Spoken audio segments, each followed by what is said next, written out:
पढ़िए एक संत और सेठ की कहानी, जिसमें संत का भगवान पर इतना अटूट विश्वास है कि वो प्रसाद में जहरीला भोजन खाने से भी परहेज नहीं करता। इसके बाद भगवान जो करते हैं उसे देखकर सभी हैरान रह जाते हैं। एक सेठ जी बड़े कंजूस थे। एक दिन उन्होंने दुकान पर बेटे को उठाया और बोल दिया कि बिना पैसे लिए किसी को कुछ मत देना, मैं अभी आया। अकस्मात एक संत आए जो अलग अलग जगह से एक समय की भोजन की सामग्री लेते थे। लड़के ने कहा, बेटा जरा नमक दे दो। लड़के ने संत को डिब्बा खोलकर एक चम्मच नमक दिया। सेठ जी आए तो देखा कि डिब्बा खुला पड़ा था।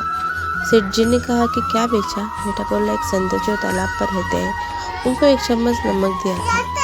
सेठ का माथा ठनका। वो बोले, अरे मूर्ख, इसमें तो जहरीला पदार्थ है।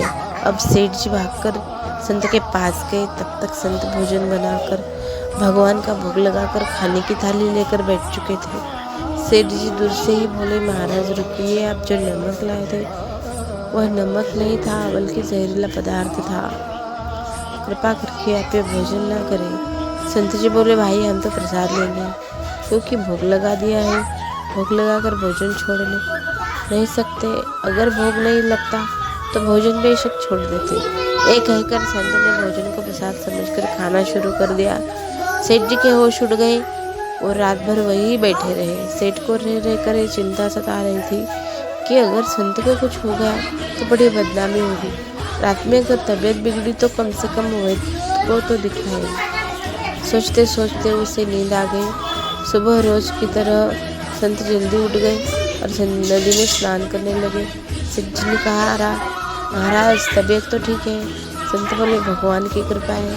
इसके बाद के वे पूजा के लिए मंदिर चले गए। जैसे ही संत ने मंदिर का द्वार खोला तो देखा कि भगवान के श्री विग्रह के दो भाग हो गए हैं और शरीर काला पड़ गया है।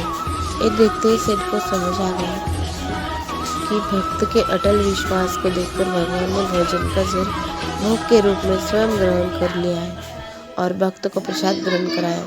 इसके बाद सेठ ने तुरंत घर जाकर बेटे को दुकान सौंप दी और स्वयं संत की शरण में आकर भगवान की भक्ति करने लगा।